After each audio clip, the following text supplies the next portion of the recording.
Yes, guys, how you doing? Welcome back to Football Inc. We hope you're all happy and healthy doing the things that you love with those you love to do them with. We've got another 24 hours of transfer news, views and clues to catch up on. Breaking story in the last hour. Manchester United, Johnny, have finally got it done.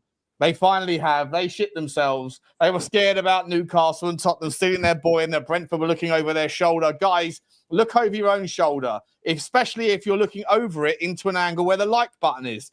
Please do smash the like button, hit the subscribe, hit the notification bell. Keep your comments coming thick and fast. If you're new here, let us know where you're from and who you support. Choo-choo trains on the way. We apologise for the delayed departure time. And lastly, before I ask Johnny how he is, guys, if you are interested in the podcast version of this content, it's uploaded straight after the show. And it is available on Apple and Amazon, Apple and Spotify. So please do, if you frequent those areas, then find us on Football Inc. and then smash the 5-star review if you don't mind. And also drop a follow. Johnny, how you doing, mate? I'm doing well. But that means great news for Man United.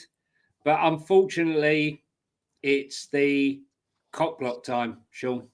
Already? Are we already on the clock? I haven't even set myself up yet. Wait a second. What are we doing here? There we go. Just when you thought your squad was getting proper, that player won't leave.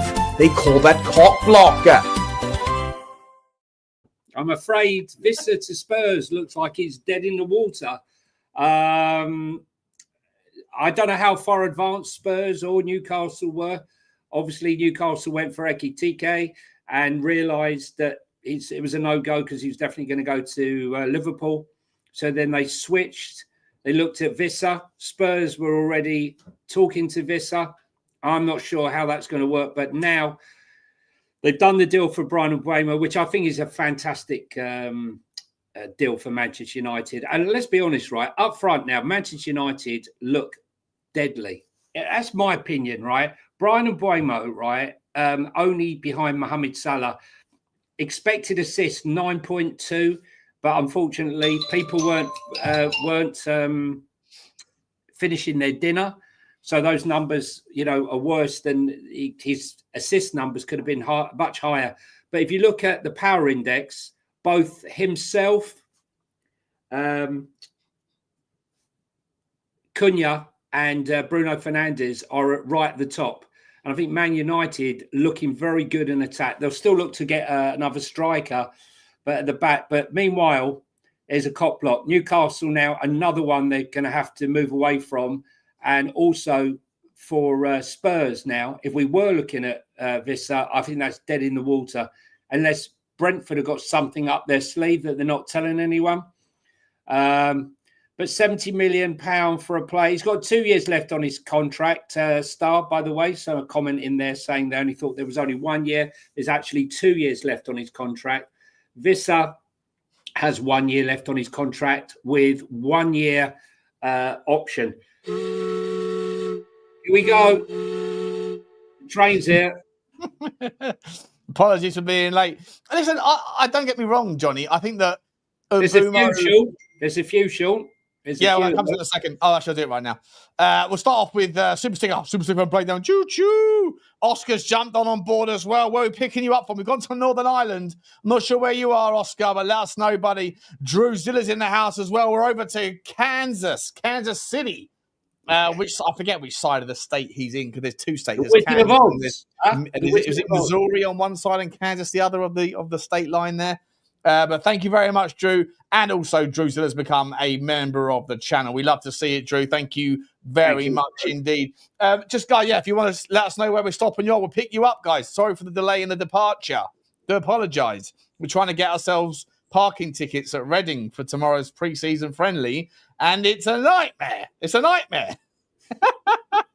Absolute disgrace. Up the Elch. Up the Elch. No, there you go. Or Noel. Yeah, well, so if those of you are dropping in and wondering what the hell's going on, Sean and I drew the first of the two teams we have to follow for the season in the Spanish and an Italian league. In the first draw, I got Athletic Bilbao and Shawnee got Elche, and that was great In the second draw, Sean got Roma. Just quickly. Before the second draw took place, people were accusing me of rigging the spin the wheel because I'd let it slip a couple of times that we're going to spin the wheel to find out our team, and I kept saying Juventus throughout the show, and everyone was suspicious, and that's why I said, Johnny, you can pick who goes first or second and who goes third, because the third pick is also the audience. You guys get the third pick, and it turned out that Juve was actually drawn. But because Johnny gave the choice of who got Juve or who got the third team, the audience got Juve, and the audience got Valencia as well in the Spanish pick. So now you're 2 for 2. The members chat is laughing because Johnny, who'd you get in the second one, Johnny, for Italy? I got Cremonese. So I thought, right, contact DHgate. They've got everything. They got a copy of everything. So no Cremonese. So I'm desperately searching for Cremonese. I might actually have to buy the authentic kit. Yeah, and I'll probably get one, Sean, for Roma, but he's looking for a 4XL. He said. I don't think it's a 4XL. I just know the DHgate is China, right? So, you're thinking right, mate. That's a 48-inch chest, mate. Oh, okay, well, get me the double XL then, mate. Give me the double X. As long as I'll put it on a hanger behind me if it works out. Cremonese. The truth is, I never knew you. Till you're promoted. Oh man, it's brilliant, mate. It's brilliant. Absolutely sensational stuff. I do want to come back to this tale about Manchester United, because you're saying that they've got a scary front line. And before I give you my retort, just want to quickly say there's also another generosity donation, a demonstration of the most generous guy in all of football. And it's Blaine Devlin, Super Spurs TV. Absolutely love you, my man. Thank you so much, buddy. I hope you're okay. He's gifted another 5 memberships. Another 5. We've got more members than I think we have audience members at this stage, mate. It's absolutely insane. We've got to do more content. But like I say, for all of those members that are a part of the channel, you are vicariously supporting currently Tottenham Hotspur, or whoever you support in the Premier League.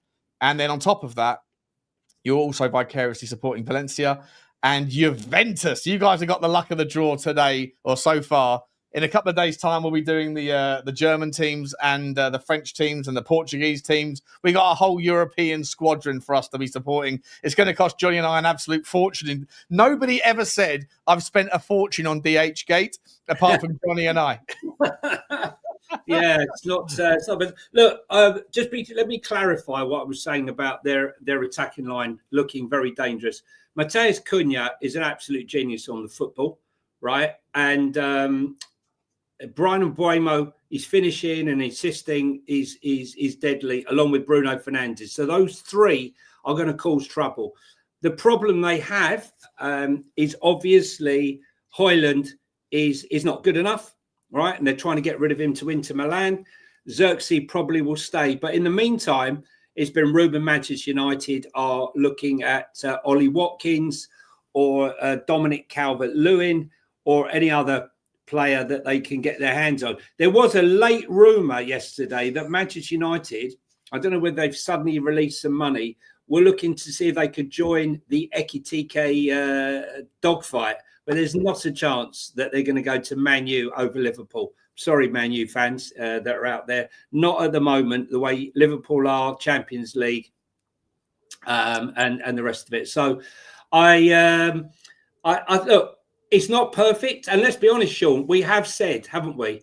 They need to concentrate on their defence. Their defence. Yeah, but I just want to sort of challenge you a little bit on the forward line thing. I know you're happy with the wingers, and I would be too. Like Mbeumo and Cunha are certainly massive improvements on Garnacho. And whoever their right winger actually is pretty good, but he's young, so he'll need someone to learn off. And Mbeumo might be the right guy. But if you start the season with Højlund and or Xerxes in the top end, I still think you're wildly behind a team with a 20-goal a season guy. Like, wingers can only do so much, and Mbeumo can certainly get involved and chip in and play a little bit in a 2. It depends on the system that Man United play, and Mbeumo certainly is really scary, and Cunha is too. But I'd still make the argument that they need to go out and get a proper striker.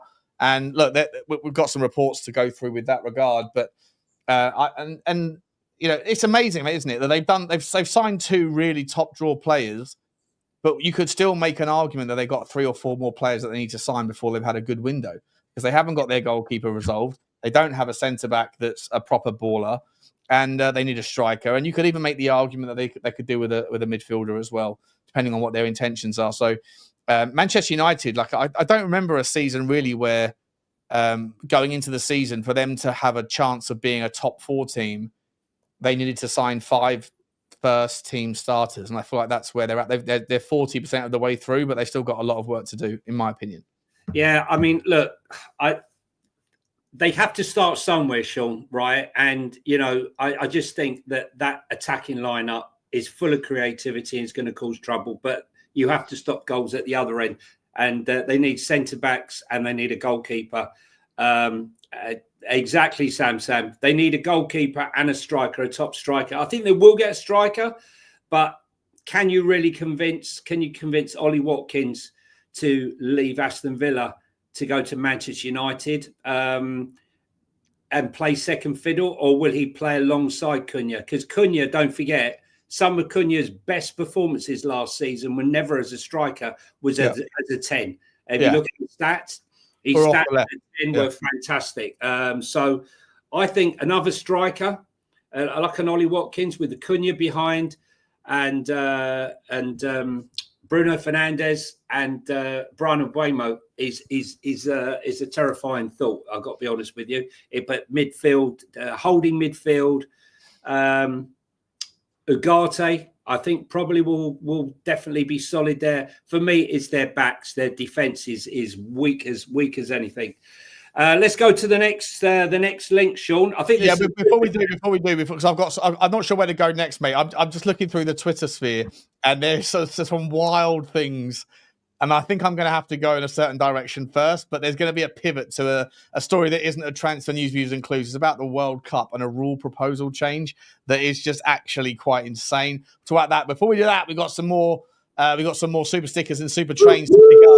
Choo-choo! Bobby Spurs. Let us know where you're picking us up from, Bobby. I think, Bobby, you might be, I think you're in Essex, aren't you, Bobby? I think I might be, if I'm wrong, I apologise. But I'm pretty sure that's what we saw there from before. Thank you very much for the super sticker. Dean Law's in the house as well. Thank you very much, Dean. Sean and Johnny, the perfect duo to revive fantasy football. It's coming. TV. It's coming. God. It's coming. Is he talking about fantasy football, the game, or fantasy football, the TV program, where there was lots of segments? Right. So fantasy football TV. If you remember the show, Stato and all that, wasn't it? And it was. But we're going to have David Baddiel and Frank Skinner, was it? Yeah, Baddiel and Skinner, and so we're going to be doing fantasy football, and we'll be having lots of sketches as the season goes on. We're going to be thinking up all sorts of stuff. If you get any suggestions, give us a shout in the chat. Let's do the next one. Thanks, Dean, for that. Thank you, Dean. Appreciate you. SOF is saying Spurs looking at Zabani. Plan for Romero's exit. Zabani went to PSG. When did that not happen? No, he didn't go to PSG. PSG were interested in him. They paid 22 million for him, Bournemouth, the Ukrainian. And listen, I said all along, okay, Spurs' priority was a right winger and a centre back.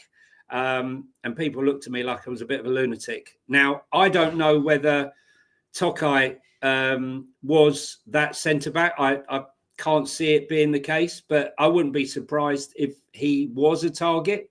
But I'm not sure how many more centre back Spurs need, to be quite truthful with you. But PSG were heavily interested in him. But he can play left or right side of the defence. Great passing, very good in the air. And some people say that Dean Huijsen got all the plaudits when Zabani, was just as impressive at the back there. So we shall see. But Bournemouth scouting and recruitment was very, very good last season. I can't see them allowing him to go, if I'm brutally honest, having lost Huijsen and losing out some of the other players. So let's see how that one pans out. I hadn't even seen that link, to be entirely honest. I mean, I have to go and drop out a shameless video in a couple of hours about that one. Let me tell you. Looking forward to that on Spurs Talk Show. And Super Blaine from Super Spurs has come back. Zabani inquiries. Could this mean Van der Ven slotting into a left-sided centre-back or a left-back role as part of a back five? Or are you keeping our options open? Love to hear your thoughts. My thoughts on it, mate. I mean, Johnny's just giving you his. I hadn't even contemplated it. I hadn't seen the link, so you're catching me a little bit raw, catching me without a condom, if you know what I mean. I don't know what to make of it. Where are the links coming from, by the way? Are the links coming from? Well, they were in the world-renowned, reliable Sun newspaper for one, Okay. Sean. No, but they weren't. Listen, look, I think Thomas Frank. I've watched, as I said before, on these chats. Thomas Frank for about the last 4 or 5 years. And one thing about Thomas Frank, predictability isn't his thing.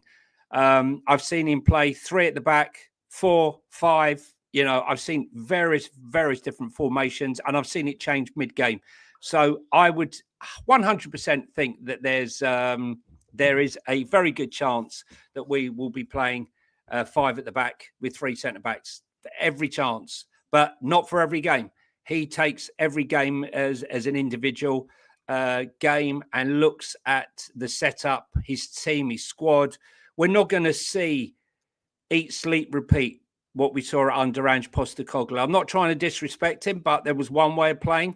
And the Thomas Frank, you're going to see him animated on the sidelines. You're going to see him and Cochrane changing things up if it's not happening, and change from game to game depending on the opposition. So keep your ears peeled, keep your eyes peeled on that one as it develops. So I wouldn't rule it out that we sign another centre back, is what I'm saying. I've been saying it since the start of the transfer window. Yeah, I can only imagine Tottenham would buy Zabani if we were fearful of losing Romero. I can't honestly. I mean, Zabani plays he's a right-footed, right-sided centre back. So I just find it really strange. I find it really strange that Tottenham would, and that Zabani would take Tottenham seriously to come and play rotation with a guy that's, if there's no selling of Romero or Van der Ven, I think you can make an argument to go and get like better than Takai as a left-sided, left-footed centre-back to come in that's a step up, but that in a world where like Van der Ven gets injured, but behind Romero, you already have Danzo that's more than good enough, and you also have Dragusin. And Dragusin, who's injured right now, but probably would suit a system that Frank's going to put in. So I find it a massive stretch, to be entirely honest, that a player of that quality would want to come in and be amongst 7 other centre-backs that we have. I don't think it's unless you sell Romero, then I don't think it's happening. But if you do sell Romero, then yeah, why not? That's how I see it. Super chat, a super sticker as well from PH family. We're going neutral here today. PH7. We're stopping you. We'll pick you up on platform 7, PH family. Okay, how about that one? Afternoon, Gary. Good to see you, mate. It's great to speak to you on the phone the other day. Great to see you. Great to see you. Let's, Johnny. I want to pivot right now to let's do the first things first. William Hill have put out that there is a penalty rebound to be scrapped. A new rule for the World Cup. Can I just interrupt you there, Sean? Just quickly. While you mentioned the word penalties, I thought it would be amiss of me not to mention the incredible women's penalty shootout last night, which saw 14 penalties taken, 9 of which were missed. How many of them are saved by goalkeepers that are 5 foot? All I know is I couldn't watch it anymore.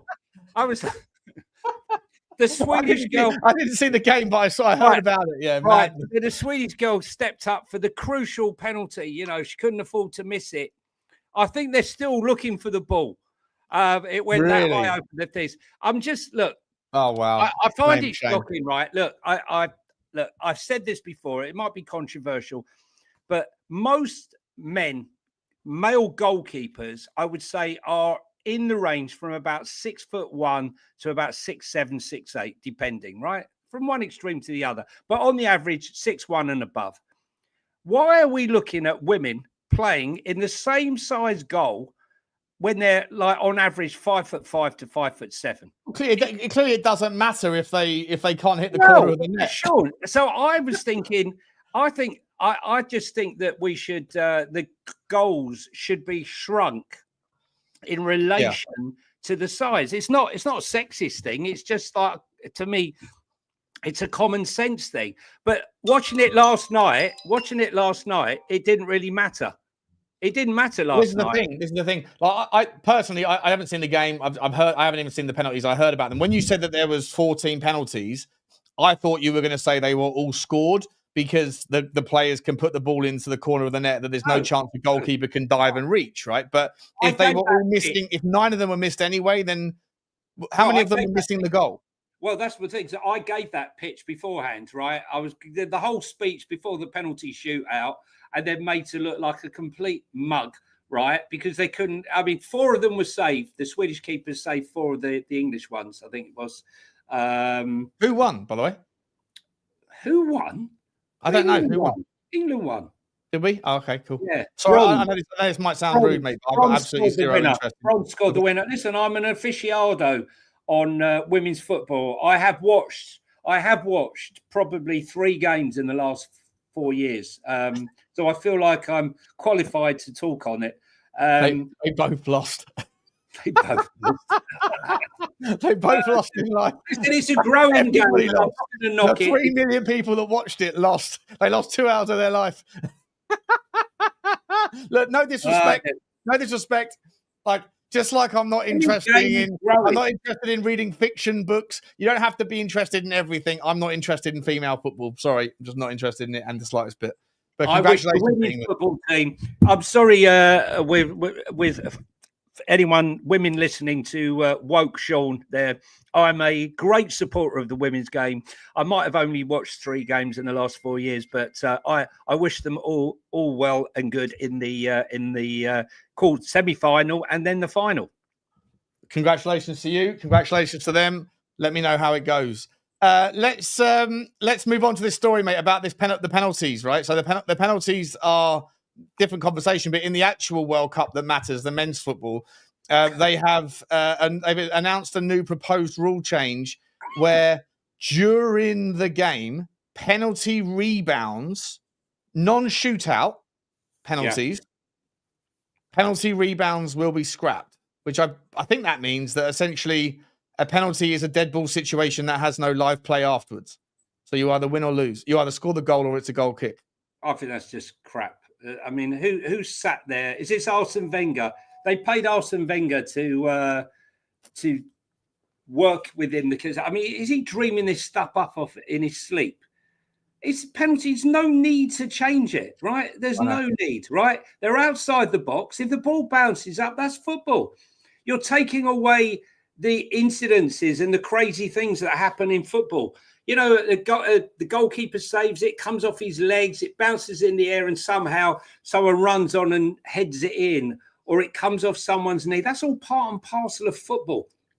Don't start changing things that don't need to be changed. It's as simple as that. There was 2 other rules there. One, which I did agree with, Sean, which was that the VAR can interfere if a second yellow card leads to a red, which I think is actually a good idea, mate, because... In what way can they interfere? Well, the VAR say that... the VAR can't currently interfere if it's a yellow card offence, but they can if they've missed a yellow card that would lead to a red card. Yes. Is that what they're saying? Yeah, okay. Yeah. So basically... To be honest, mate, I'm straight up with you. I'm pissed off someone just a minute ago about talking about not caring about the women's game. Couldn't care. Like I just don't particularly care. I don't care about rugby as much as I used to. I don't care about basketball. Why do I have to care about women's football? Sorry, I don't care. The reality is, mate, I think the VAR has ruined the game. I'd rather go back to the days when the guy in the middle was responsible. We had a single point of decision. I think the VAR has made referees lazy. I think they basically just allow any tough decision to go to the video guys in the back. You never know in the moment who it is. I think it's horrendous. Me and you both go to games. You go to about 80% of Tottenham's games in the season. I go to about 55% home and away. And I can't stand the involvement of VAR in football. It ruins the experience for match-going fans. I want it gone. I don't care if you get the rub of the green, and sometimes you win more than you lose. Sometimes you lose more than you win. For me, I don't want VAR involved in the game anymore. I think that it's shit. It's so shit. For me, I think the people who miss out the most with VAR are the very football fans who should be at the front and center of it all. And that's the paying fans who are actually at the stadium. Because I get messages, I go to games where my friends who are at home are messaging me with what's going on, and I'm sat in the bloody stadium. It's ridiculous. They know before you do. They know before you do. I do. So basically what should happen is there should be interaction on the screens inside the stadium that the fans know. It's a bit like with Wimbledon, with the Hawkeye system, how that used to be, where you would get the image and you go, ooh, and you would see if it was in or out. They've even that takes 3 seconds to do, and 3 seconds to review, and it's a game that is stop and start anyway. Right? There's little breaks between the play. Football is a game. Football is a game that is like when the ball is in play. Football is that can be in play for 15 minutes at a time.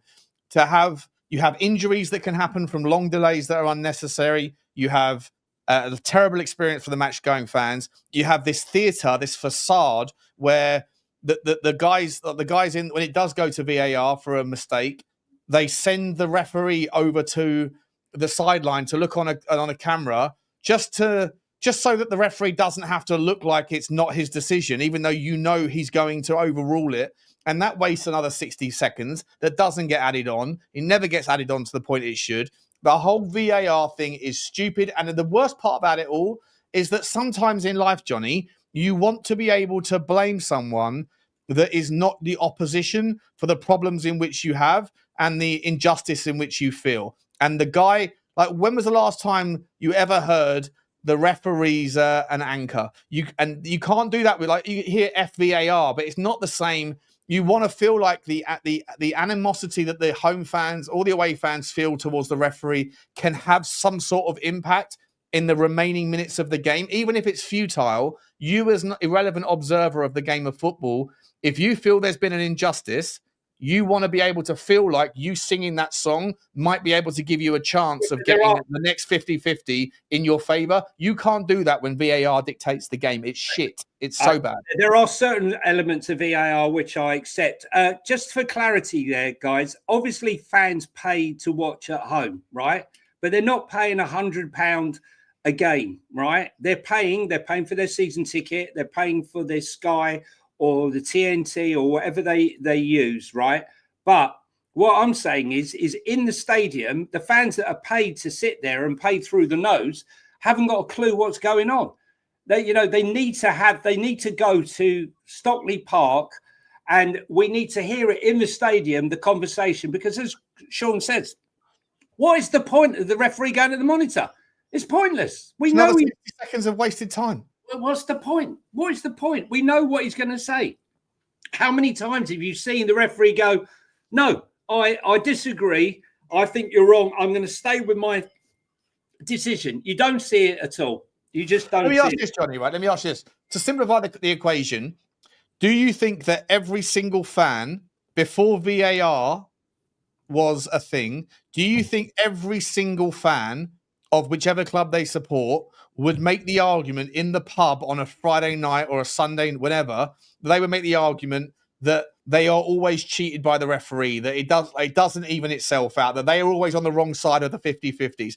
I would say personally that every fan believes, whether right or wrong, that they are on the receiving end of more bad decisions than they are. Hometown referee, a home job referee. Cool. Exactly. So if you agree with me on that, do you think that argument has changed since VAR has been involved? Because I think more and more, I still see the same shit, that people believe that VAR is just as biased as the referees were. Well, we don't know. I've mentioned this to you before in conversations. All we know is the referee. We get told about the referee, where he's from. Now, we've had incidences where certain referees, let's be honest, are biased. We had the referee who just been suspended, who said he didn't like Jurgen Klopp. How do we know what's going on in Stockley Park? They're probably sitting there eating their cheese sandwiches. We got no idea what they're doing. They've got their feet up. God knows who they are or what they're doing. They could nip out to the toilet for all I know. No one knows who they are, what they're doing, who they support, who their affiliation is to. I mean, we've seen enough corruption, unfortunately, with referees in Italy. And, you know, we saw the news out of Italy just a couple of months ago where the Italian FA were giving out referees they know were biased against certain clubs. We've had stories here in the UK about referees who are affiliated to certain clubs. We've seen referees inadvertently celebrate goals scored by their favourite team when they say you don't celebrate it. So I suppose from that point, VAR. Look, I believe in goal line technology. If you don't believe in that, then I'm sorry. I 100% believe in that. But yeah, there's an argument. You don't need VAR for that, do you? You just need an automated thing. Terrible challenges, though. I would still keep it in for some, because some of the challenges the referees. VAR get half of them wrong as well, though. That's the problem. It's all subjective. So why are we moving the subjective? Well, some of them aren't subjective. Some of them are just blind. Sure, some of them they're just blind. But right? you can also see inconsistencies in the VAR decisions. Is my point. Oh, 100%. So, like, 100%. Why are we taking away the right for fans to be angry with the man in the middle, to be angry with an invisible robot, or that is dictated by people in some bus or coach or whatever outside the stadium or somewhere else? The whole thing is, to me, it's broken, it's unnecessary, and any more of this bollocky rule changes, it pisses me off. Anyway, Johnny, we've got 400 people in the house, guys. Please smash the like button if you're new here, guys. Let us know where you're from. Smash the subscribe. Johnny, we have got a big story I want to bring to your attention, though, mate. Just saying, Simo, for your information, right, I'm not a better fan than anyone else. Completely out of context. What I'm saying to you is that the fan who's in the stadium, who is paying £100 plus for a ticket, hasn't got a clue. The only people that have a clue are the people watching at home on the TV. We understand you pay for it, obviously, right, to enable to watch it, unless you've got IPTV. But my point here is why should the stadium fan who goes every week not have a clue what's going on and has to wait for someone at home to call him or to look on an app to tell him what's going on? It shouldn't be the case. They should be just as aware inside the stadium as you are at home, is my point. Sorry, Sean. 100%. No, the problem. I completely agree. Yeah, it's but I think that the match going fans should be treated with the same, exactly what you said. I echo it. Exactly what you said. For the next story, guys, we've got to go to, well, it's two kind of things at once. So unfortunately, we have to have two little segments because we don't want to neglect. We're off to Saudi Arabia for the next part of the show. And we're starting off, mate, because Al Hilal, according to DiMarzio, are weighing up a move for Newcastle striker Alexander Isak. And unfortunately, mate, when it's Al Hilal that are owned by the PIF and it's Newcastle United that are owned by the PIF, I don't believe this for a second that there's any truth. But before I come to you, Johnny, if there is any truth to this, and if it is going to be for a monster sale, at that point, you could pay anything for this guy. Imagine if Newcastle United turned down Liverpool and said, we're not interested in selling. We spoke about this before, Johnny, that Newcastle have been under their best behaviour. PIF fund have been under their best behaviour until it seems like all bets are off, all the rules are worthless, and suddenly they're starting to get involved in certain things. Maybe this summer is the time, and maybe this story is the conjunction, because Newcastle United fans are frustrated by the fact that they don't have the wiggle room to do what their owners want. And so whilst I bring in Saudi to you, Johnny, I'm also going to have to remind you that this might just have something to do with... It's all about the PSR. It's all about the FFP. It's all about the loopholes. It's all about the money. Well, I was going to pivot there, Sean, to about the money and PSR and FFP, because who are the two clubs who are desperately wiggling around to try and get some money in? Aston Villa and Chelsea. And we hear the news that Nicholas Jackson is of interest to Unai Emery, having played for him before, and Chelsea are extremely interested in Morgan Rogers. Now, how do you do the deal? How do you structure that finance deal to make sure that both clubs benefit from this, Sean? How do you do the deal for Alex Isak or for Morgan Rogers? For Morgan Rogers, right? For Morgan Rogers. The way it's been lined up, hasn't it, Johnny? I mean, I don't need to go through the details, but the way it's been lined up is the way that you would do it if PSR and FFP was your priority, right? Correct. Now, we've seen deals between Chelsea and Aston Villa at the end of last season when they swapped two absolutely unknowns and they both went for like £25 million. Homegrown, never played a game, like well over the top, prove it out in a court of law that they're not worth the money. But here's a convenient deal for both parties. They could sell their player, Morgan Rogers, Villa, bring them back into line for European FFP and their rule changes. And then Chelsea getting rid of their player, right, for the money. They could value him at 80 million. He could value him at 80 million and they could swap. Well, this is the thing though, right? Just so you know, I'm sure you know this, but just so the audience knows that yes, you can do that stuff from a Premier League perspective. From a UEFA perspective, of which both teams are participating, swap deals do not count. So and this is a loophole, right? You can tweak it though, Sean. You just do the deals separately, but at the same price point at which that makes the same sense logically happen. Right. It's just two separate deals. But UEFA's rules say swap deals don't count. Swap deals don't count. Like, you can't value a player for a swap deal. That doesn't count against you. That's one of the reasons why Chelsea and that got in trouble, because Chelsea did a swap deal last year. I think this is where they dropped the ball a little bit. They did a deal with Juventus, I think it was, where they did some sort of swap, or one team in Italy, I forget who it was, and it didn't count towards their FFP or their squad cost ratios, the SCR. But now they know that. Now that that's all been made clear, you just do the deals as separate deals, but they still look and feel like a swap deal. Right? It's just madness, Johnny. It's madness. It is. It's madness. But watch that one, guys, because I think there will be deals between Chelsea and Aston Villa before the summer is out to help both sides out. But as far as Alexander Isak, there's no chance that Newcastle are letting him go. You can come with all the gold that they can eat, but they're not selling him, Sean. They're just not. Hang on. I hear you. I hear you. The story's probably stupid. We had this conversation, didn't we, already? Huh? We had this conversation because I didn't believe they were ever selling Isak. I thought they were trying to sign Ekitike to Liverpool.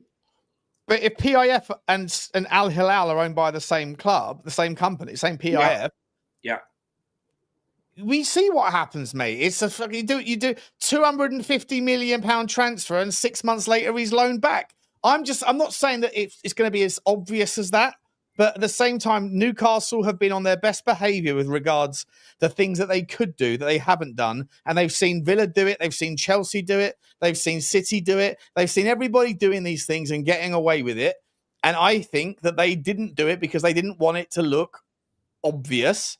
But now that the game has moved to a point where all 20 clubs could have got together and removed the rules of all this like wildly obvious loopholes, and they didn't, I think that has now set in play a series of events where teams like Newcastle United and the PIF are sitting there going, all right, we've been on our best behaviour, but now it's time to show our muscle. And I think that I'm not suggesting it will happen, but I'm just saying it's more likely that there is something that Newcastle are about to participate. The DiMarzio story is probably bullshit. But when PIF fund own both companies, both obviously, there's going to be times when that happened, but they are not going into the Champions League like they did last time. They went into the Champions League, Newcastle, and basically what happened there, they went in, they couldn't match the Champions League performance and the Premier League, and they fell off in the league. Right? It's not going to happen this time. They're looking to strengthen an attack. They're not going to sell Isak. And they look and desperately need another striker to play alongside him, because Isak has missed games as well. You can't afford to have no striker there. So they had the the English guy, I can't remember his name, the young striker, looked really, really good. But they need another striker. And look, they looked at Yao Pedro. They lost out on that one. They looked at Ekitike. They missed out on that one. Okay. They're not going to get Vissa. The market's shrinking now. Now, do they go for Sesko? You know, is Sesko the only one now that they can really go for? They can't get Gyökeres. You know, Osimhen's not going to be going to them. So you're looking at what? They're not going to go for a Nicholas Jackson. So for me, Newcastle need to move first. They're not selling. They're trying to acquire, is my thing. They were very prudent last season with their spend, and I think they've been manoeuvring themselves to a position whereby they can finally spend money in this transfer window. Unfortunately, every time they've tried to make the move, they've been rebuffed or not managed to make it. I don't know whether it's because it's up in Newcastle and it's not London. I don't know. I don't think it's Howe, because I think, you know, Eddie Howe's a good manager. Yeah. Yeah, no, I listen. I agree with the logic that they're not going to want to sell him. I'm just saying that my point is not so much about him. It's just, if there's any truth, and it's coming from DiMarzio, who aren't a team that you just aren't a journalist that you just completely write off all the time. My point is just that I think that Newcastle United are going to start to engage in the dark arts of FFP loopholes. Maybe later on they are. Let's go over to Arsenal now. Now, Arsenal someone's at my door. Can you hold the fort for 2 seconds? No worries. No. So we got Arsenal are still working on the final details of the Victor Gyökeres deal. That one looks like it's going to be done. The add-ons have been done and the payment terms have all been done. And Arsenal have managed to beat off quite a few teams there for Salford City's 17-year-old wonder kid, Will Wright. There was interest there from Liverpool and Manchester City for the player. And amazingly, I think they paid £250,000 up front, plus more add-ons for the kid. I've got to be honest with you, I don't actually know who the kid is. But obviously we've seen with the news over the last few weeks, various teams looking out to sign him. The one bit of news that I was a bit surprised about, with all the signings they're making and they've made, is that Arsenal are understood to be preparing a move for an £80 million bid for Rodrigo. I can't see that move coming off unless they're selling Trossard and Martinelli, which is a possibility with Bayern Munich looking for a player of that ilk. But Rodrigo, originally they wanted 100 million euros. Now they reduced it to 80. Now they're saying Real Madrid are going to be wanting 100 million before they will entertain any deal. I don't know what you guys think in the chat on that one. But Rodrigo to Arsenal, Sean. He just returned back for those listening on audio. Yeah, I think he's going to go to Liverpool. I think he'll go to Liverpool. He's linked to Liverpool as well. But again, the Liverpool deal for Rodrigo would again depend on Luis Diaz. Liverpool have turned down a £59 million offer from Bayern Munich for him. The current bid, is it 59 million? 59, yeah. They say they want more, which is understandable. But that one looks like price for Luis Diaz, do you reckon, Johnny? Well, the way things and is the price different for a Premier League team? Well, 65 million, I think, is. I'm not sure if it was 59. Stand corrected. Maybe it was 59 million euros. But it's not enough. It's not enough for a player of his ilk. Not a chance. No chance. So Rodrigo went to Arsenal. Is that who's the link from? Can you see who the link's from?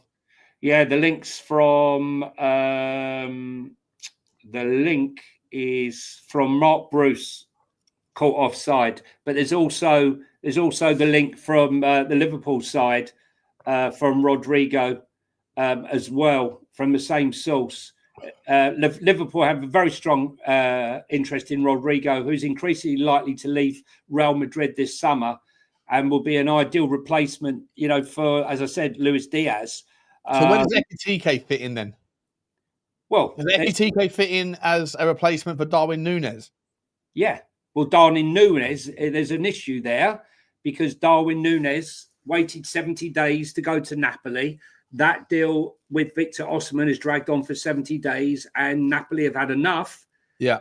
Although the deal is going to be done in Turkey with them, they've agreed the structure more or less of the deal. We spoke yesterday when they said they were going to give us they asked for a bank draft, bank transfer, bank guarantee. And Turkey said, no, we'll write our own. There you go. Look, we agreed to pay you the money. So I think they come to an agreement. A part of the agreement, one of the clauses that's been set in for Victor Osimhen is that he's not allowed to be sold back to any Italian club for the next 2 years. Obviously, they were worried about that happening. But should be an interesting one. I just think that if Rodrigo doesn't go into Arsenal, really good player for them, and just playing the joined up thinking here, you heard Ben Jacobs on Last Word on Spurs last night saying that he believes that Tottenham are still looking for a left winger. We've spoken about Garnacho. I believe that a fantastic option for Tottenham from what I would like to see in a winger would be Ademola Lookman. But obviously, your boy, the one that you'd always wanted to see at Tottenham, that looked like it was kind of done for him to go to Arsenal. But if Arsenal go and get Rodrigo, then Eberechi Eze would be back on the market again. And is he going to stay at Palace in your mind, Johnny, or is he going to want to move to someone better? Well, one would think that he would want the move. I think it's time in his career with the World Cup coming up. He's good enough to play in the Champions League. Let's make no bones about it. And I would think at his stage of career, he'd want to do that. He got a deal with Steve Parish, but I think someone will come in for him. Who will come in for him? We're not sure at the moment. But look, there's a lot of movement. There's a lot of quality players changing hands right at this moment. The sad news of Jota, there's a hole to fill at Liverpool with Jota.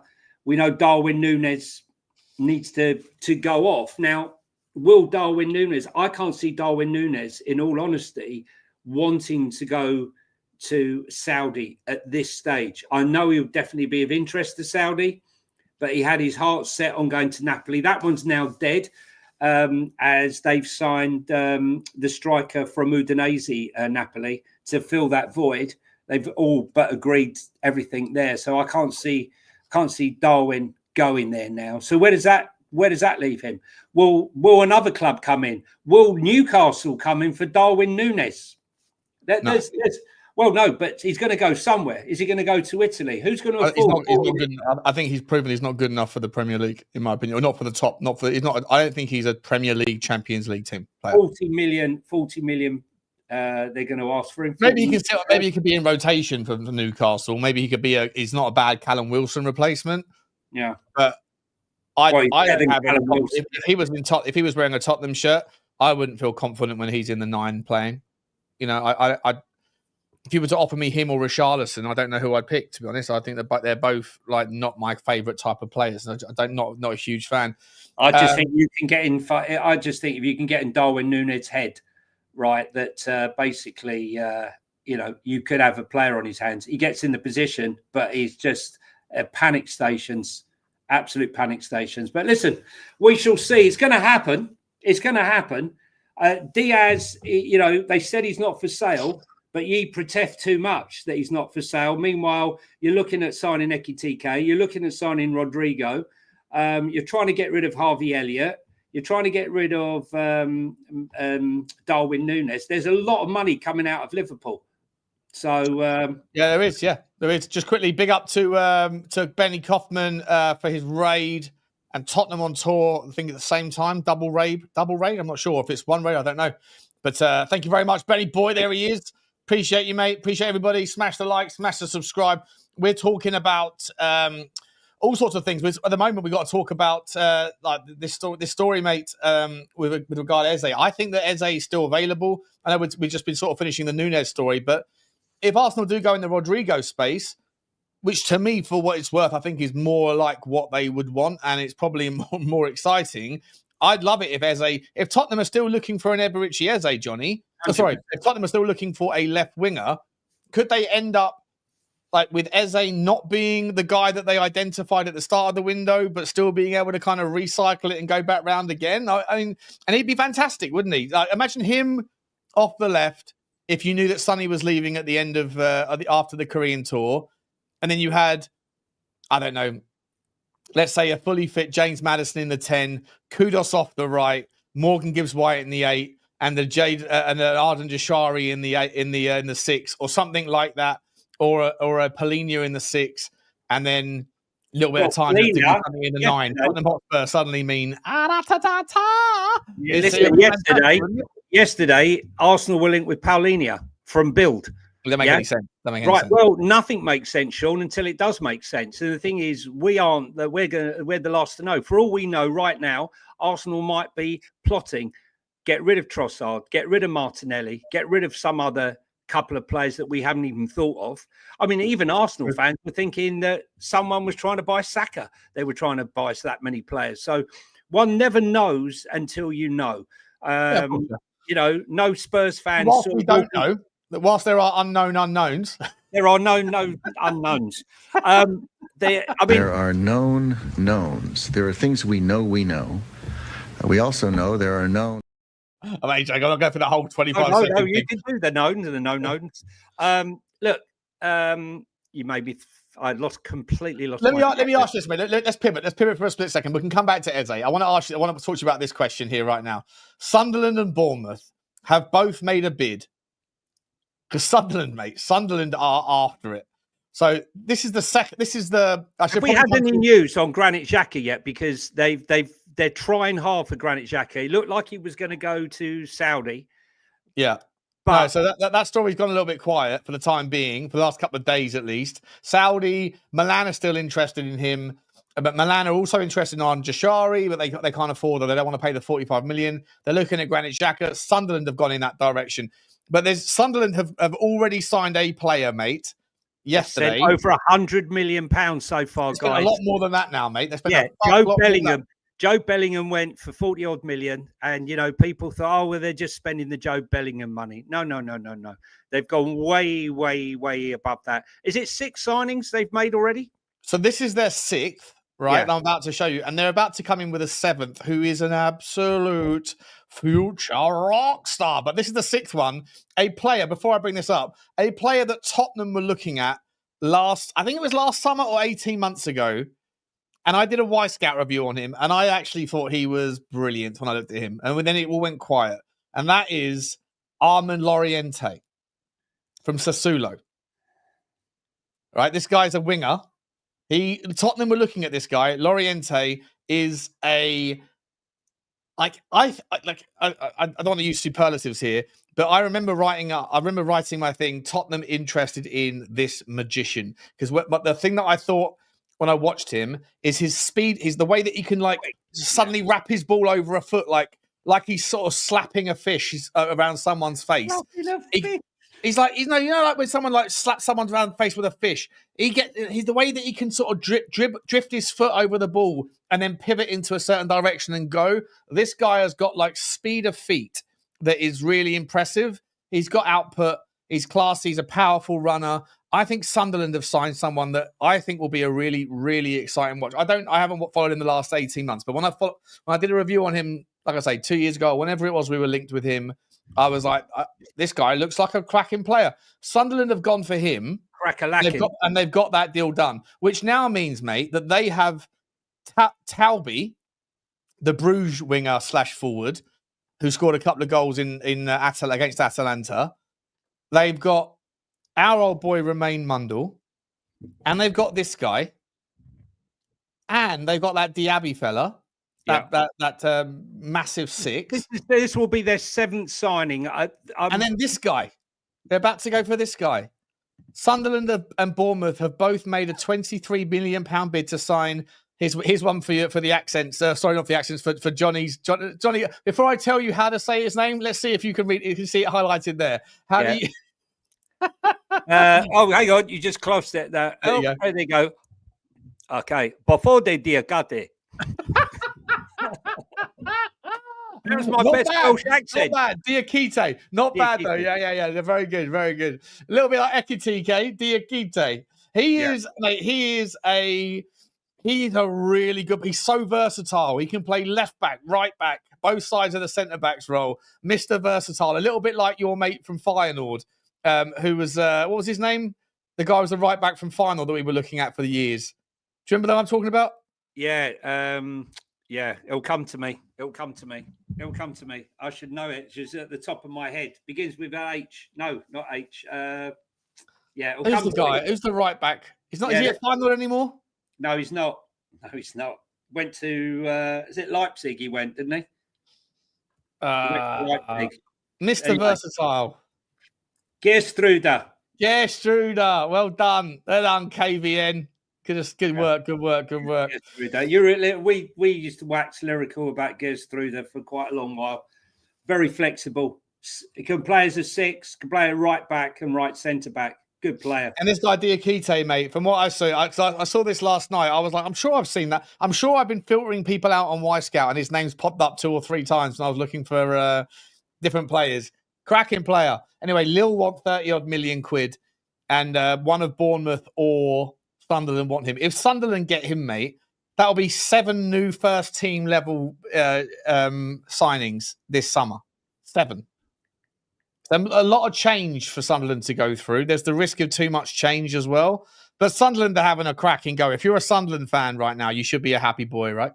Yeah, I mean, look, if you look at the clubs that went down last season, Hardy made a fist of it, and we don't want to see that again. And I just think that, these are both Leeds and Sunderland are making real inroads with some of their signings. I think Granit Xhaka, I've got to be honest with you, I think Granit Xhaka is the glue that binds all that together. He's a leader. He's the type of guy. If they can somehow, remember, Jordan Henderson was the one. They thought homeboy, homecoming, captain the team. He was the one. They thought it was all done and dusted. And then Brentford came in at the last minute and nicked him. And I think that they're going to really try hard to sell the story for Granit Xhaka, and why not? By the way, for someone in the chat who mentioned that Romain Mundle was on loan at Orient last season, I think you got that wrong, mate. He was at Sunderland. He was at Stade Liège, went from Spurs, Stade Liège to Sunderland. He was injured, but he didn't. He wasn't at Orient. He wasn't at Orient. Right, Sean, I've got some more stories for you, matey. Before you've dropped one, can I just, because I really want to talk about this just real quick. Do you mind if I bring this one up for you? Yeah, go on. This is a little bit about FFP PSR, but we've already dropped the jingle, so I won't do it again. According to Ben Jacobs, Todd Bowley envisions a sports empire at Chelsea with the new Earls Court Stadium designed to host events like basketball or Major League Baseball while keeping Chelsea at the centre. I mean, as much as I love Ben Jacobs, and I've met him. Well, actually, I'm sorry, I haven't met him. I've streamed with him a few times. Lovely guy. As verbose as I am, Johnny. Maybe not quite as much as maybe you're left to meet him. But like, great guy, right? But how on God's green earth, in the same stadium, are you going to have basketball and baseball, baseball and football? There's a reason why the Staples Center, which is now called the Crypto.com Arena, can hold ice hockey and basketball, but can't hold baseball and can't hold American football. There's a reason why they have different size stadiums. What is Ben Jacobs talking about on this one? What is if he's just waxing off of what Bowley says, how on God's green earth can the Earls Court Stadium, when it's done in a few years' time, how could it possibly hold all of these different games? This is like the only thing you could do is, attached to the football stadium, you have a basketball event arena.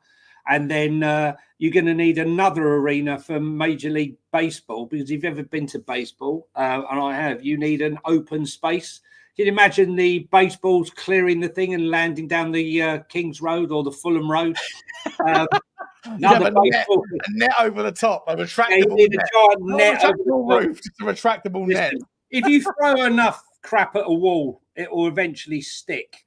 No, forget that one. Right, let's go back to football stuff. Right, Roma. Remember my Roma. Yeah, your Roma.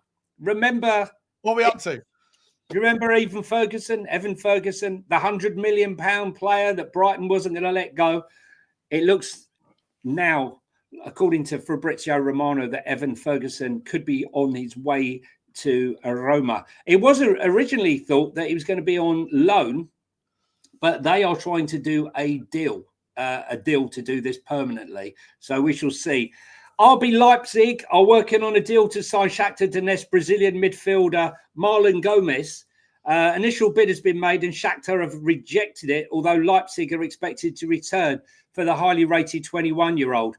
He's a good player, Sean. I don't know if you've seen him play, but he's very good. Back to Newcastle was the one that I forgot to do on the previous thing. Newcastle. Can I just for a second digest what my new Italian team is about to sign? So just Evan Ferguson's going to Roma. Is that what you're telling me? Yeah. So my Roma have already got Artem Dovbyk, right? The guy who I think he was like wasn't he like the leading goal scorer in Europe last year or something? He was he's 28 years old, the Ukrainian fella, and I don't know if I want. I'm not sure if I want Evan Ferguson at my Roma, Johnny. I'm sorry, I'm not sure. Are you saying to me you're not Cremonazing over this one? Eh? Yes. I mean, honestly, I'm going to need a Cremonese jingle. I think for me, I tried to get the Cremonese shirt. Still looking. Look, and go back to Newcastle for a second. Yeah. Newcastle are definitely interested in Conor Gallagher. Conor Gallagher wants out of Atletico Madrid. Interesting. I can't see him going to like a West Ham or anywhere like that, but I can see him potentially going to Newcastle. Champions League football, goals, if you push him further forward. That's definitely a possibility. And then according to Bild, you're going to like this one, Newcastle are interested in Darwin Núñez. Yeah, to play second fiddle, maybe. I get it. Yeah. Well, I get it. And I wouldn't. I don't know. If I'm entirely honest, mate, this probably goes against the grain here. And I think that probably if the audience are probably going to be like, what? Butler hates Richarlison. I don't hate Richarlison. I just don't. I'm not a massive fan of the player. But if you were to offer me right now a straight swap Richarlison for Núñez, I'd probably say if I could keep Richarlison fully fit, I'd probably keep Richarlison. That's how little. And I don't. This sounds disingenuous now. That's why Sean is not a talent scout, guys. If I was, Tottenham would be in a lot better position than they would have been if they listened to me over the last 3 years, mate.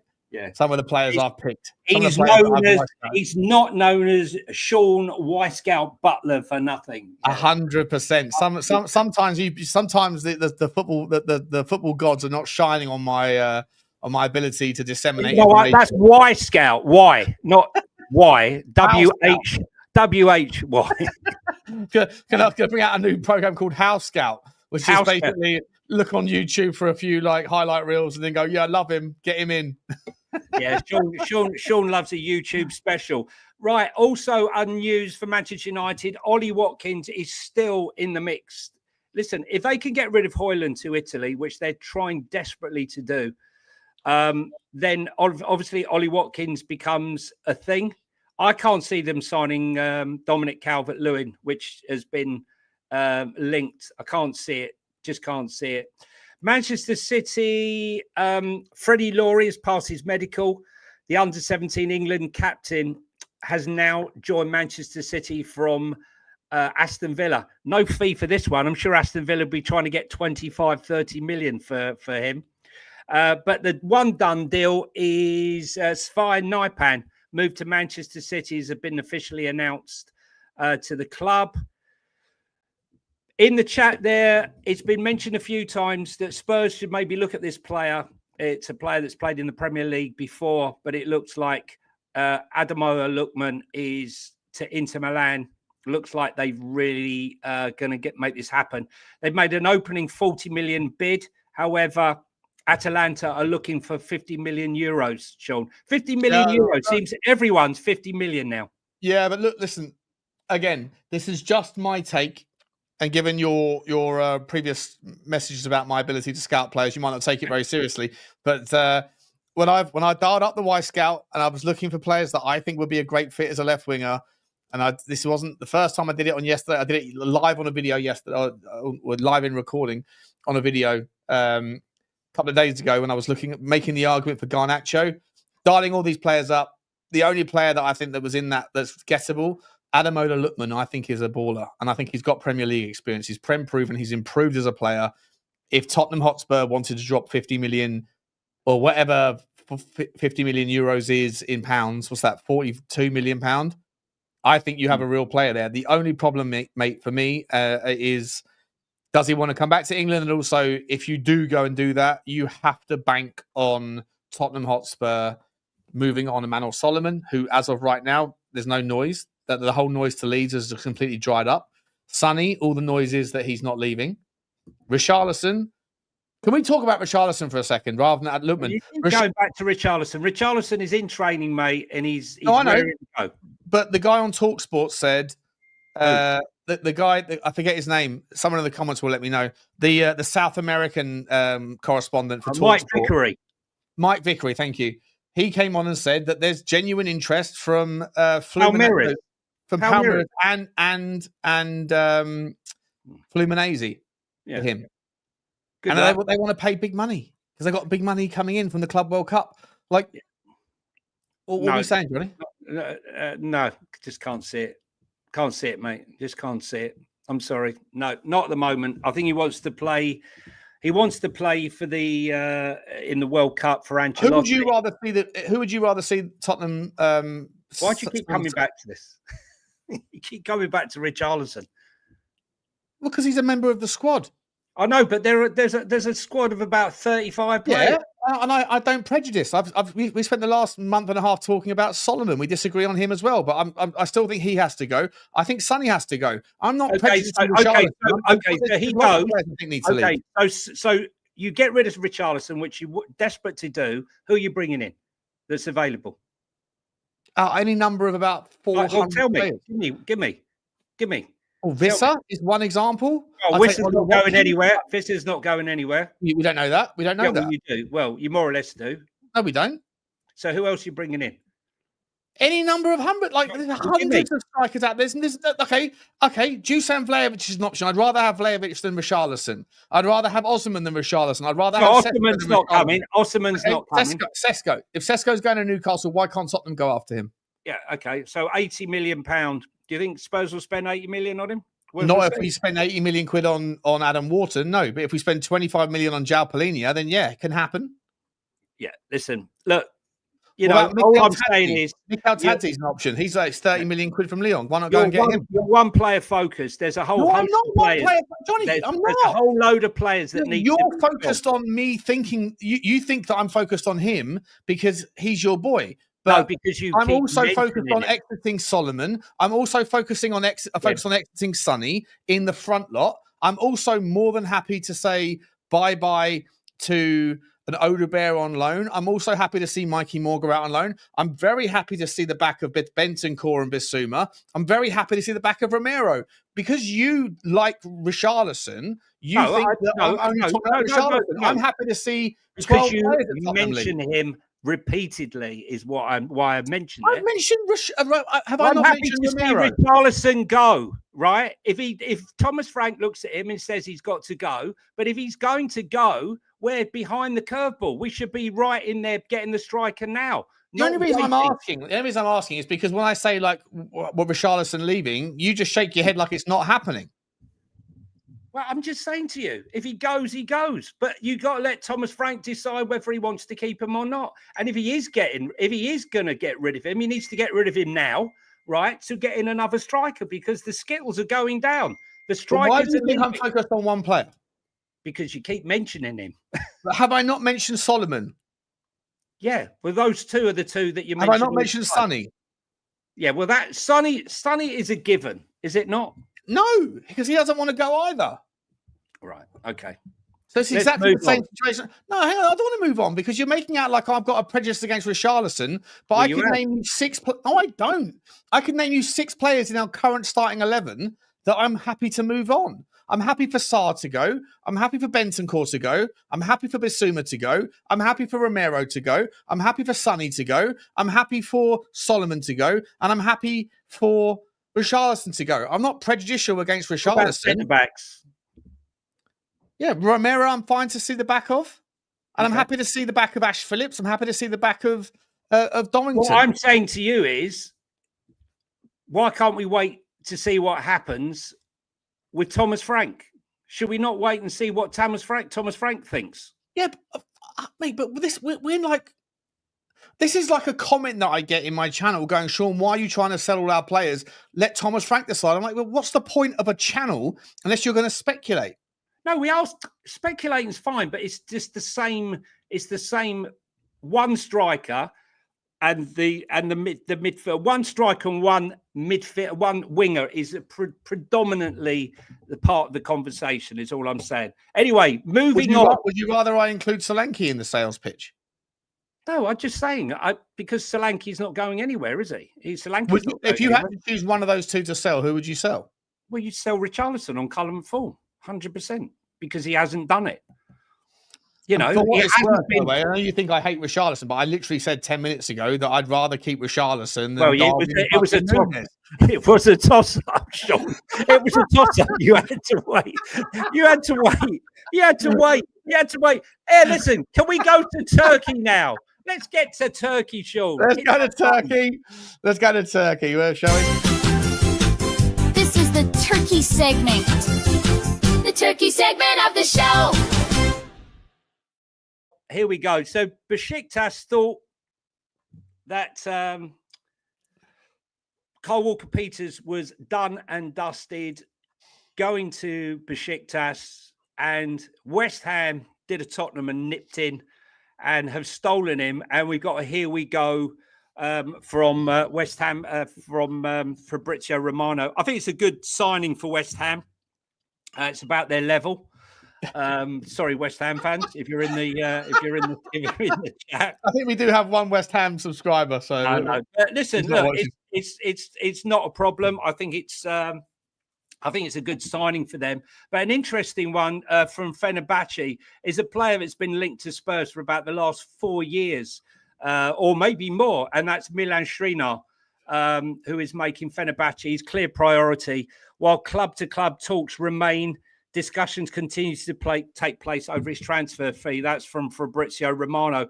And the other one, which is going to get done at some point, Sean, surely, is this Victor Osimhen. This must be the longest dragged out. I mean, the longest dragged out transfer. I think it's going, well, it was 70 days, I think, about a week ago. So about 77 days it must be now. And still they haven't got this done. I wouldn't mind. He's been on loan for a year. They intimated in January they'd like to make the deal permanently. No, I love what it was that Napoli got as a loan fee for the fact that they're holding out for 75 million. And also, what does that say, either as an individual or as a demonstration of the interest in Saudi, that Napoli were desperate to get the job done with Saudi, who were willing to pay the 75 million fee. He didn't want to go. Turkey, Galatasaray are willing to pay the 75 million pound fee. Apparently not in the structure of the payment that is okay. But he's that willing. Here's what I'm saying here. Do you think that Osimhen would suddenly change course altogether? Like, he doesn't want to go to Saudi, but he's okay going to Turkey. Like, I don't know if there's that much different. Right? It kind of appears to be, right? It's like, if you don't want to go to Turkey, if you don't want to go to Saudi because of proximity to World War III, you're not that far away in Turkey. If you don't want to go to Saudi because of the heat, it's not that different in Turkey. If you don't want to go to Saudi because of the caliber of football that you're being participating in, it's not that different in Turkey. I'm not really convinced on the merit of the argument. And so I really want to know what it is that is so, like, unless he's got, like, you know, I don't know, he wants to get his hair done or his teeth done. Do you think that if someone from closer towards Central Europe or the Premier League would come in and say, "I'll take Osimhen," do you think that Osimhen would jump all over it, or is there something about Turkey that Osimhen really loves? Is it because of the way he's treated there? Yeah. And by the way, without trying to throw any shade here, it's not like Turkey doesn't have a history of also having racial kind of things against black players, right? No, I think the thing is that he's a big fish in a smaller pond. Basically, I mean, they idolise him out there at Galatasaray. It's a huge club, mental support. So maybe the adulation's got to him, and he's played up. Listen, guys, for you in the chat, this isn't the end of a beautiful relationship. Sean and I will be kissing and making up. We'll no doubt hug and have a little dance when we meet tomorrow at Reading. I didn't even think it was an argument. I thought it was just an argument. It's the people in the chat. It's the people in the chat. I love it. This is what you get on football, right? You get news, you get differing views, occasional boos, and certainly you get some clues of what's going to happen, and you get jingles. So this is what you get. You know, it's a plethora of different emotions. Yeah, unfortunately, Rich says these video segments are shite. Rich, suck it up, son. Suck it up. There's more to come. There's more to come. We ain't stopping. This is our little flavour of content. This is how we like to do content. It's fun to us. You don't have to watch. If you're here for the first time, guys, and please hit the subscribe button to let us know what's going on. And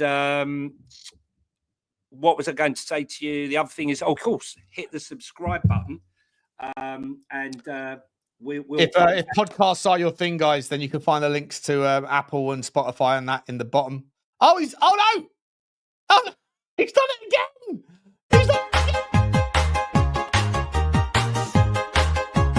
Poof, and he's gone. Poof, and he's gone. He's gone! It happens every fucking show! Well, I had to make a jingle just in case. In case you didn't see it. I'm going to show it again. Poof, and he's gone. Poof, and he's gone.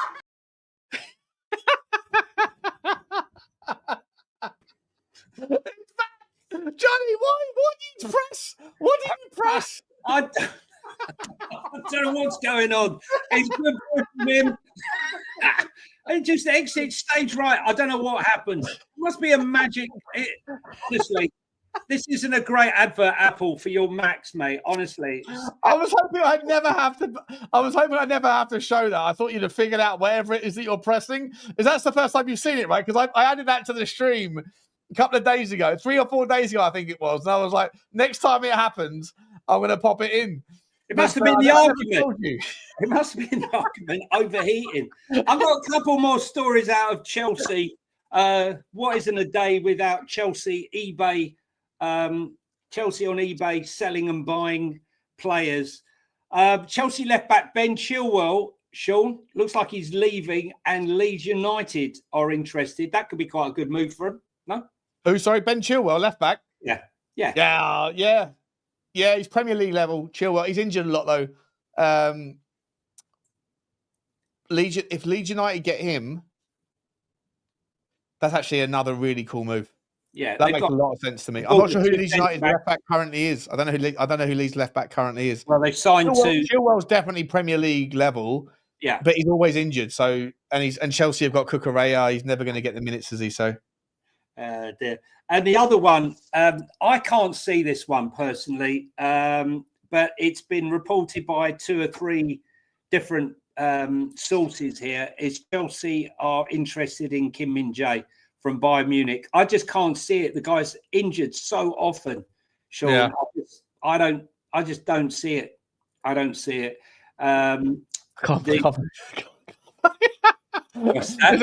Listen, just for what it's worth, everybody, okay? Swear to God, like, all of the other things that I've like, all the other jingles that I've made, I've shown Johnny pre-stream or sent into a message and said, "What do you reckon? Should we add it?" And Johnny's like, "Yeah, love it, bring it in." That one, Johnny had no idea about because I just knew it would happen at some point in the future. I couldn't even get back in. I don't know what. I couldn't get back in. Knocked out of my own show. That was knocked out of my own show. I actually don't know what it is. I don't know if it's like I'm actually not actually pressing the key.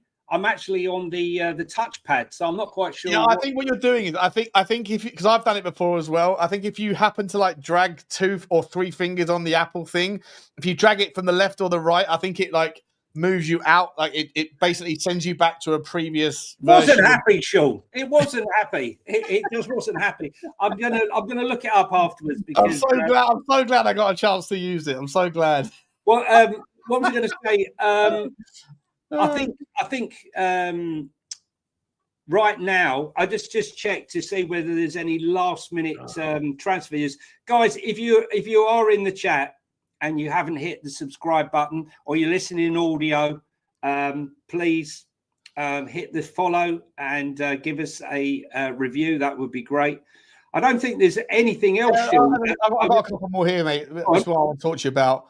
I know this is not necessarily a new one, but it looks like it's done from ESPN at least. What they're saying, the Wolves have agreed to sign 27-year-old winger John Arias from Fluminense. This guy was the best footballer in Serie A in Brazil last year.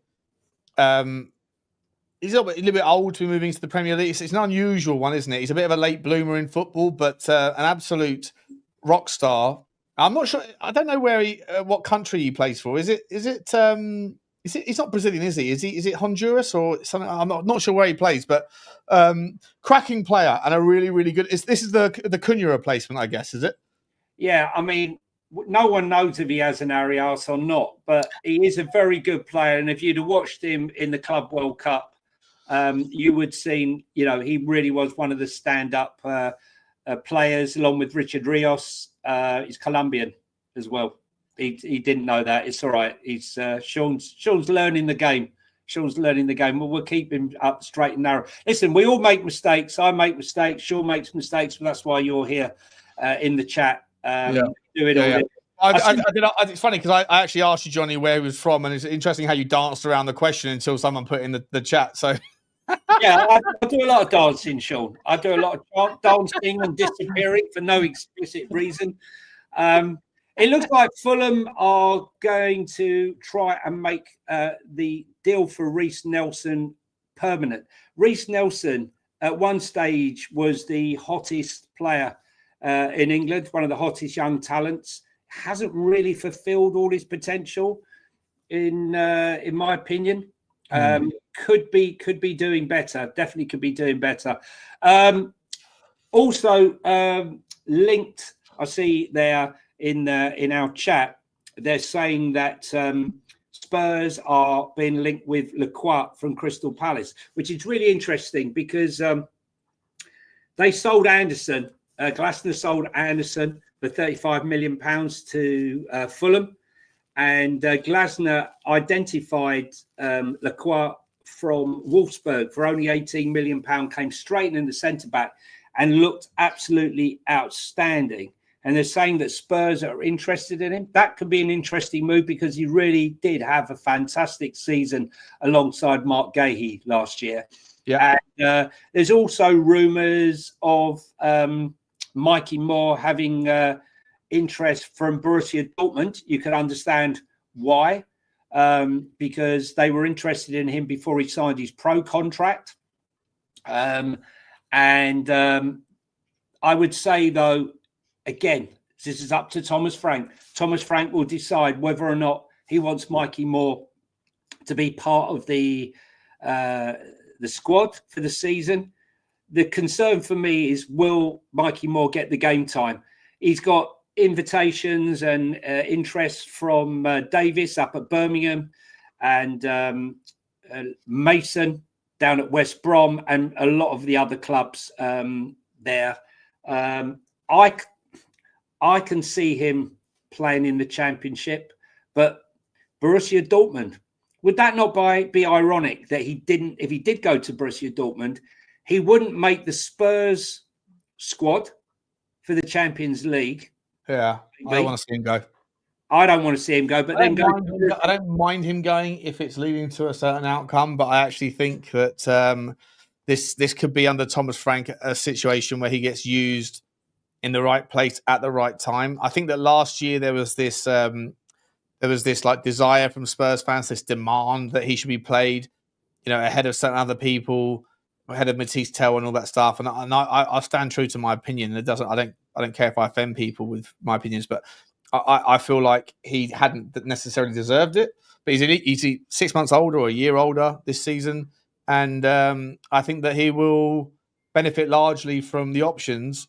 And he's, of all the people that I want to see gone of the forward options, Johnny, he's probably like 4th or 5th on the list. So I don't really want to see him go out on loan. No, I think he's a player. Get game time though, Sean.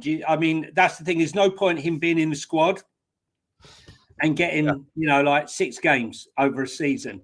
But I think he's someone that can do. I think he's someone that could have starting minutes in the early rounds of cups, depending on who we get. Yeah. He can certainly get 15, 20 minutes here and there during the game. I think especially if you're in a situation where you've got a settled squad, and especially under Thomas Frank, where you hope that you're disciplined and organised to the point where you're never going to be chasing games against teams that you shouldn't be chasing games.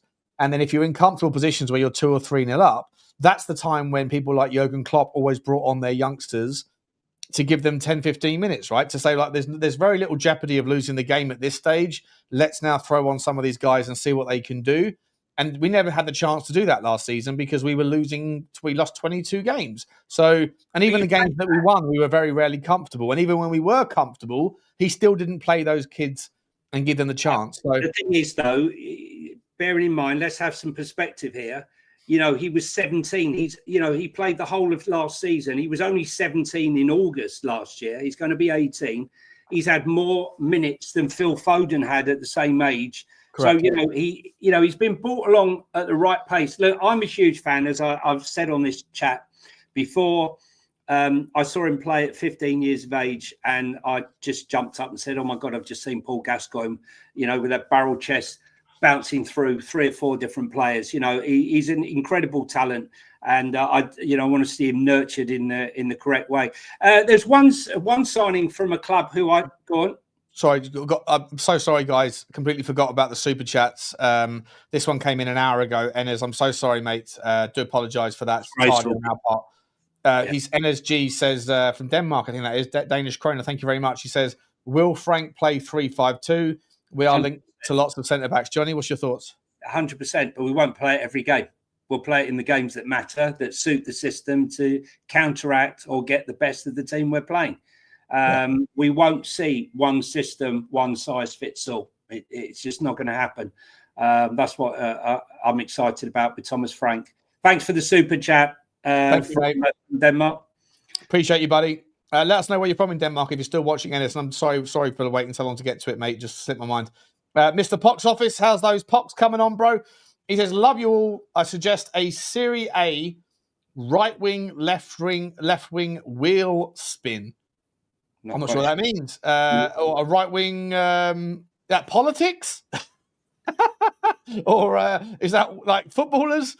I'm not sure. I don't know. Let us know the details, Poxy, and we will certainly can include it. But appreciate you, mate. Appreciate you very much. Thank you for the super chat. And Hotspur State of Mind. Shake hands and move on, or yellows for both of you. I think that was from the little tip we had. Yeah, no, listen. It's all fun. It's all fun and games. If you know us, look. There's no point being an echo chamber, guys. Right? We're going to disagree. He's my boy, my best boy in the game. No, it's not happening. We are united, but sometimes divided on certain subjects. Here's a club who I thought would be doing lots of deals right now, but haven't done that many. And a bit of a strange one for me. I didn't think this was the kind of deal they do. Is Wrexham, and they're looking to sign Empoli left back Liberto Kakasi, who is due to undergo medical with Wrexham. The clubs have agreed a deal worth up to $4 million for the New Zealand international. I mean, I didn't know. Who did he play for? Empoli. There's a Kiwi left back who plays for Empoli in Italy. 24 years of age. He won't be travelling to his home country to play against his boyhood club. If his move gets finalised, he will meet the club staff and his new teammates next week in Wales. How do you? I mean, that's some scouting, isn't it? 4 million for a left back. I thought that they would go for what league are is Wrexham are in the Championship now, aren't they? Yeah. So I wondered whether they'd go for a couple of old timers from the Premier League who are sort of waning now to give them some experience. This might be a step too far, Sean. I think a year of consolidation for Wrexham this year, maybe 2 years before they make an assault on trying to get to the Premier League. I'd think to see like a Jamie Vardy go and play for them. Well, that's what I'm saying. You know, maybe someone like that would be great, but I can't see them. Stand corrected. I think it's going to be a hard task, that jump from, non-league football, League Two, League One, and now into the Championship. It's been a remarkable journey. It would be wild, though, wouldn't it? Who was the last team that did that? I know that Brentford did League One, Championship, Premier League. Because has anyone done League Two, League One, Championship, Premier League? Wimbledon, the old did all four in four seasons? I can't remember how many years that was. Maybe someone could correct me in the chat.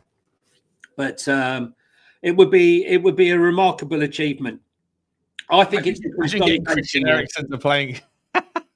Imagine getting Eriksen. That would be absolutely sensational. Yeah, but that would be great. Bournemouth went from they did 4 promotions on the bounce, did they? Fucking hell. 4 on the bounce. I'm not saying 4 on the 10 years. 4 on the bounce. Yeah, Bournemouth did it, but I'm not sure it was 4 on the bounce. I don't think it was 4 on the bounce under Eddie Howe, but I don't think it was 4 on the bounce. Nah. But anyway, guys, if you haven't hit the subscribe button and you're here for the first time, please do, and hit the notification bell, because Sean and I can go at any time from 9:30 in the morning to 9:30 at night. And if you are here and you haven't hit the like button, please hit it now. I think that's about it, Sean, isn't it? Yeah. It's about it today, mate. Great show. We're going for an hour and a half. Longest show I think we've done. Jonny, thank you so much, mate. Love you, buddy. Thank you, everyone in the chat. Thank you to all the super stickers and the super chats that have come in. That has caught you up on everything up until right now on what's going on around the world of football, or at least in the major stories.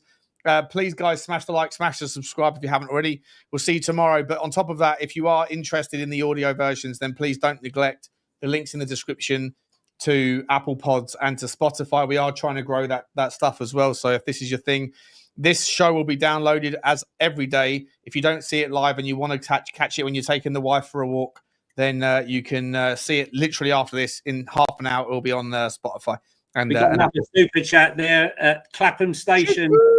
Before we leave, leaving from Clapham Junction. Platform number 1. Thank you very much, Daniel. Absolutely love you guys. We appreciate you all. Jonny, it's goodbye from me. It's goodbye from him. See you guys. Take care.